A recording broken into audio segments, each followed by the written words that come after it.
Welcome back. Each year we see new names burst onto the scene as head coaches in high school football, but it's a very rare thing that you see a pair of new head coaches with the same last name. Jody Norstedt introduces us to the Kozel brothers, who have been trained for their new roles since they were in diapers.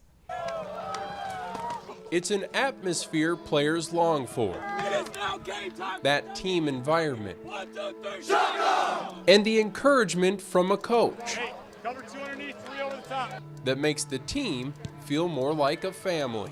If your kids buy into what you're doing, you can have a lot of success with it. And then we're trying to get these kids to grow as great football players on the field, but be even better people off the field. That's why Tyler Kozel, the first-year head coach at Fargo South, loves the game. But every great leader has a leader that comes before him. Rally, rally, rally. This is Northern Cass first-year head coach Trent Kozel. All right, sounds good, thank you. The older brother by 2 years to Tyler. Here you go, Dirty Birds! And the one that has seen Tyler's passion for the game firsthand, from Halloween costume choices to the real thing. Our mom would ask us what we wanted to be.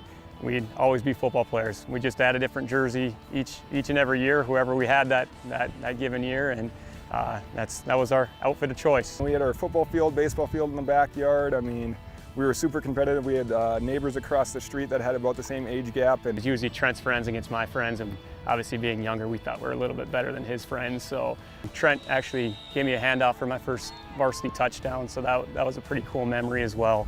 Being teammates in high school wasn't enough for the pair. After watching his brother play at Valley City State for 2 years, Tyler decided to follow in Big Brother's footsteps and play for the Vikings. Pretty easy choice going there. It was a great program, and obviously having Trent there made the transition easier. Even though he was on the other side of the ball, it was good to have him there and to share 3 years of my college career and 3 years of his college career with him. Have a good day. That family bond on the football field that Trent has come to cherish is what makes the matchup on this night even more special. Scout team, Coach Seafried's got the play sheet. Here we go. Because across the field on the opposing sideline walks his former coach. Big night, big night. Who just happens to go by the name of Coach Kozel too. It's Mare under it. And also dad to Trent and Tyler. We'll probably hug before the game, but after that it'll be just coach against coach. And after the game it's over and done with again. See Uncle Trent? Yeah. Todd Kozel is now an assistant for Ellendale Edgeley Cullum, but coached the co-op of Edgeley Cullum for 20 years. Watch tape every Sunday night before we'd have the kids, and they'd be in front of the TV with us, and they just picked it up from there. I think they've done that since they've been in kindergarten. I wanted to live up to the expectations, so I always worked hard, and I respect him still to this day for everything he's done and everything he's done for the program. And winning a state championship in 2004, my brother was starting quarterback his first year starting.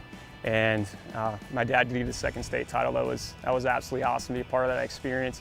And the memories on the football field continue to be made.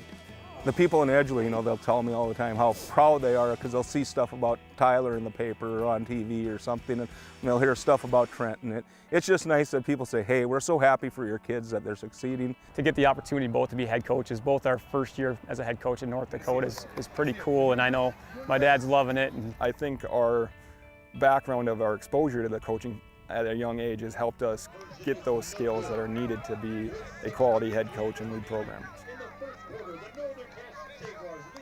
Very cool. Well, we bring in Jody now to talk about this amazing story. Jody, it has to be quite the thrill for this family, and it all came together with some perfect timing. Yeah, Tyler and Trent found out around the same time that they had gotten their respective head jobs. Trent was promoted from his offensive coordinator position, while it was a change of scenery for Tyler, who spent the last few years as a head coach down in Yuma, Arizona. Both have had success. Trent's Northern Cass program has been one of the top teams in Region 1 in recent years, while Tyler has led South to a 5-1 start, and the Bruins have that big showdown with West Fargo coming up tomorrow. All in the family. That's awesome. And it's a perfect segue into our Pickem segment. You're on a roll, Jody. Last week you were perfect with your picks: Century over Minot, Langdon Munich over Carrington, and the upset with Shanley over St. Mary's. So we'll see if you can keep it going. But let's start with the WDA matchup of the week, and that's Bismarck High against Bismarck Legacy. Who wins tomorrow? Well, Kelly, this was an epic battle a year ago when the Sabres upset the Demons to get their biggest win as a program to date. They won 44-43. This year's Sabres team hasn't been able to sneak up on anyone. They started hot but cooled off. Bismarck on the other hand, has won 4 straight since losing to West Fargo in Week 2. Will Madler is gaining more and more confidence at quarterback for the Demons, and I think he leads Bismarck to a big victory on Friday in that crosstown shootout with Legacy. Well, I'm going with the Demons as well. I think that Bismarck will load up on Jalen Sprecher for the win, so looking forward to that. All right, our second pick'em is in the Class A ranks. Hillsborough Central Valley travels to Ellendale Edgeley Cullum with first place in Region 1 up for grabs. Who do you got? I just got to see EEK this past week in person at Northern Cass. They just don't make mistakes, and a lot of teams have been keying in on All-State running back Clayton Greenike this season, which has allowed Jacob DeWald in the passing game to grow a little bit. But Kelly, this is a Hillsborough Central Valley team that is looking more dominant as the season wears on. Since Week 1, the defense has allowed 6 points to Milner North Sargent and shut out the other 4 teams. Returning All-State defensive lineman Jack Camroot is the anchor on that side, and the offense is explosive with Grant Skager in the backfield. Give me the Burros in a fight to the finish. Ooh, the Burros. You like that nickname, don't you? I'm going to have to take EEK again. I know it will be close, but the Thunder will roll. Garth Brooks. Right.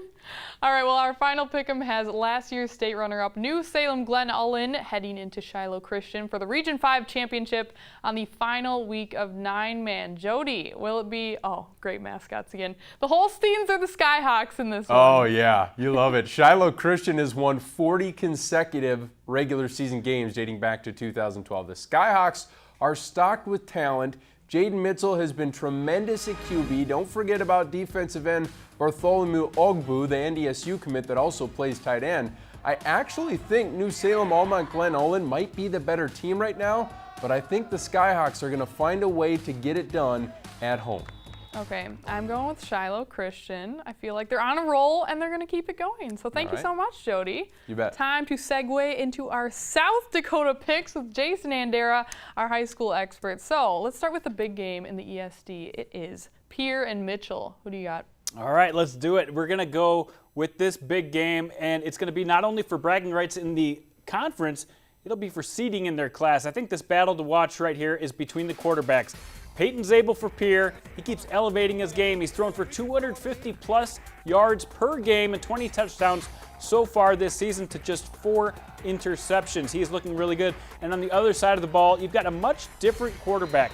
Keel Nelson, he likes to run the football. He's been very effective running the football. Keel runs an average of 66 yards per game, only throws for about 40 per game, but he's a power runner who can really run that RPO beautifully.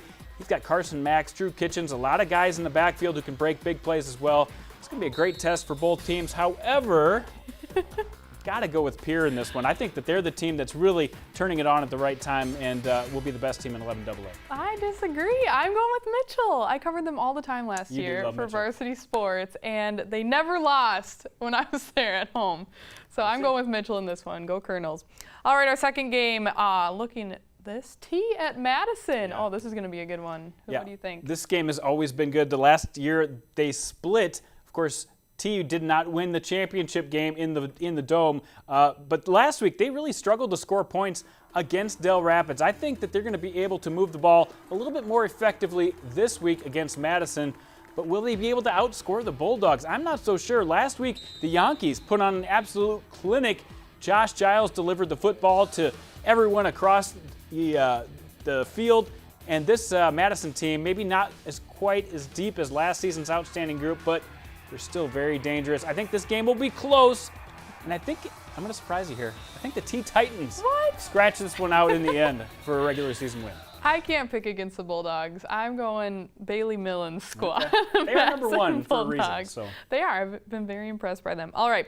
Our last pick, 9-man, and a showcase of Battle of the Unbeatens. It's Castlewood and Coleman Egan. What do you think? I think we've got another great matchup, Kelly. I think both of these teams from Region 2 are out to 6-0 starts. Coleman Egan has not given up a single point in the last 2 weeks, and their offense is red hot on the year, 43 points per game. Their quarterback, Bodie Gross, is the reason why. He's such an electric player. But Castlewood has been outstanding as well, and I don't think they've seen quite the same schedule that the CE Hawks have so far. I'm taking Coleman Egan to defend their number one position.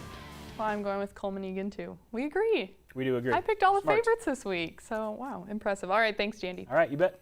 Next on Midco Sports tonight, former Jackrabbit football player and current Midco SN analyst Hank McCall joins us to talk about what we can take from SDSU's loss last weekend and what to expect this weekend against Southern Illinois. Then later, hear from Grand Forks hometown hero, UND Hockey's Johnny Simonson. Stay tuned.